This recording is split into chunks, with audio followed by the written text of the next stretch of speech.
લઈને ખૂબ મોટા સમાચાર હાલમાં સામે આવી રહ્યા છે। અલ્પેશ ઠાકોર કોંગ્રેસમાંથી રાજીનામું નહીં આપે। જી હા, અલ્પેશ ઠાકોર હાઈકમાન્ડથી નારાજ હોવાની ચર્ચા વચ્ચે તેમને હાઈકમાન્ડનું તેડું આવ્યું હતું, જેના પગલે આજે અલ્પેશ ઠાકોર દિલ્હી ગયા, જ્યાં તેમણે પહેલા રાજીવ સાતવ સાથે 45 મિનિટ સુધી મુલાકાત કરી અને ત્યારબાદ અલ્પેશ ઠાકોર અને અહેમદ પટેલ વચ્ચે પણ મુલાકાત થઈ, જેમાં અલ્પેશ ઠાકોરને મનાવી લેવાયા હોવાની ચર્ચાઓ હાલમાં જોરશોરથી ચાલી રહી છે। જણાવી દઈએ કે અલ્પેશ ઠાકોર કોંગ્રેસથી નારાજ હોવાની વાત જગ જાહેર હતી।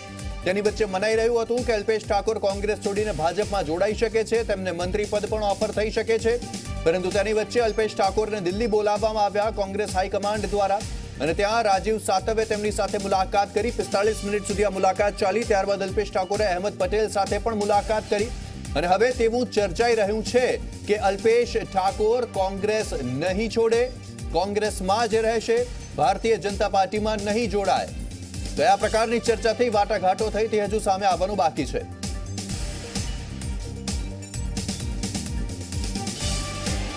અલ્પેશ ઠાકોરને લઈને પ્રદેશ નેતાઓના એક સુર છે। અલ્પેશની પોતાની છાપ ખરાબ થતી હોવાનું પ્રદેશ નેતાઓનું કહેવું છે।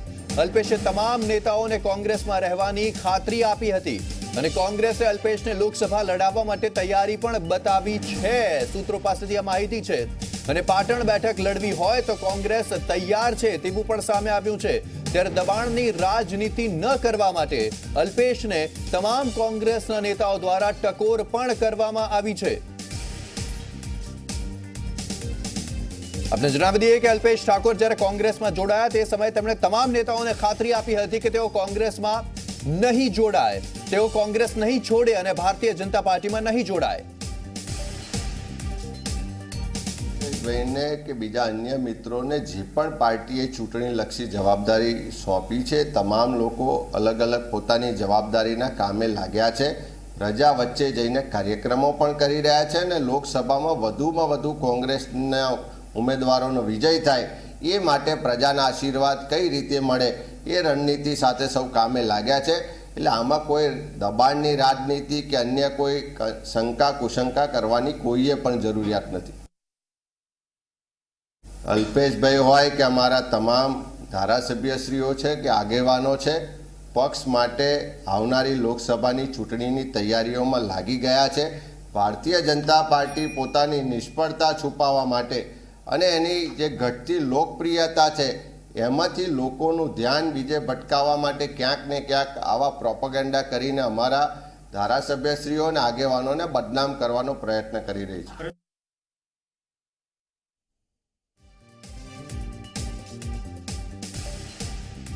તો અમારી સાથે હાલમાં જોડાઈ ગયા છે અમારા સંવાદદાતા બ્રિજેશ દોશી કે જેઓ પ્રદેશ કોંગ્રેસ કાર્યાલય પર ઉપસ્થિત છે। બ્રિજેશ, જાણવા માંગીશું હવે જે સમાચારો આવી રહ્યા છે તે મુજબ અલ્પેશ ઠાકોર કોંગ્રેસ નહીં છોડે, ભારતીય જનતા પાર્ટીમાં નહીં જોડાય, શું અત્યારની અપડેટ છે અને શું 2 વાગે પ્રેસ કોન્ફરન્સ થશે કે તેનો સમય બદલાઈ શકે છે?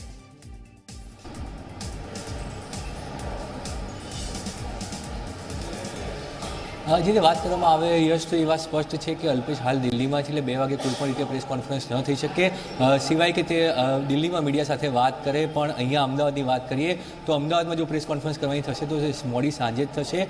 જ્યારે તે અમદાવાદ પરત ફરે ત્યાં સુધી પ્રેસ કોન્ફરન્સ નહીં થઈ શકે। મહત્વની વાત એ છે કે કોંગ્રેસ દ્વારા પોતાનું વલણ સ્પષ્ટ કરી દેવામાં આવ્યું છે।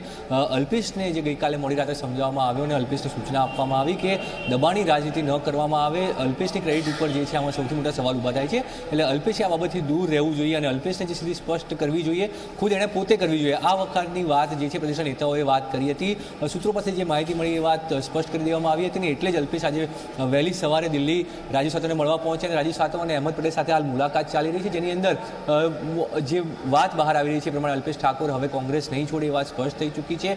પણ પાટણ લોકસભા બેઠક પરથી લડવાની તૈયારી જે કોંગ્રેસે બતાવી હતી, કોંગ્રેસે પહેલાં જ અલ્પેશને કહ્યું હતું કે જો લોકસભા લડવી હોય તો પાટણ ઉપરથી તે લડી શકે છે, કોઈ ઇસ્યુ નથી। પણ તેમ છતાં આ જે સમગ્ર ઘટનાક્રમ બન્યો તેને લઈને કોંગ્રેસનું હાઈકમાન્ડ પણ આ વાતથી નારાજ છે કે દર વખતે અલ્પેશને લઈને આ પ્રકારની વાતો મીડિયામાં કેમ આવે છે અને અલ્પેશ હંમેશા આ વાતોને લઈને ગોળ જવાબ કેમ આપે છે. એટલે આ પ્રકારની વાત પણ હાઈકમાન્ડ દ્વારા કરવામાં આવી છે. એટલે જે વાત હતી કે રાહુલ ગાંધી સાથે મુલાકાત થાય તેની જગ્યાએ ફક્ત અહેમદ પટેલ અને રાજુ સાતવને મળી અને અલ્પેશ ઠાકોર જે છે ગુજરાત પરત આવશે અને અહીંયા સત્તાવાર રીતે જાહેરાત કરી દેવી શક્યતા છે. પણ તેમ છતાં મીડિયામાં પણ અહેમદ પટેલ સાથેની મુલાકાત બાદ મીડિયામાં વાત કરી શકે છે અને દિલ્હીથી તે વાત કહેશે ત્યારબાદ સમગ્ર સ્થિતિ ઔપચારિક રીતે સ્પષ્ટ થશે. પણ એ વાત હાલ સ્પષ્ટ થઈ ચૂકી છે કે હવે અલ્પેશ જે છે એ કોંગ્રેસમાં જ રહેશે અને કોંગ્રેસની અંદરથી પાટણની લોકસભા પર લડે તેવી પૂરી શક્યતાઓ છે. જોકે જે કમિટમેન્ટ છે તેની જાહેરાત પાછળથી કરવામાં આવે, પણ હાલ પૂરતી વાત એ છે કે કોંગ્રેસમાંથી એ ભાજપમાં નહીં જાય. જે વાતો હતી મંત્રી બનવાની અટકળો હતી જે એ તમામ ઉપર પૂર્ણ વિરામ લાગી શકે છે તેવી પૂરી શક્યતા છે. પણ સત્તાવાર વાત જે છે અલ્પેશ અહેમદ પટેલ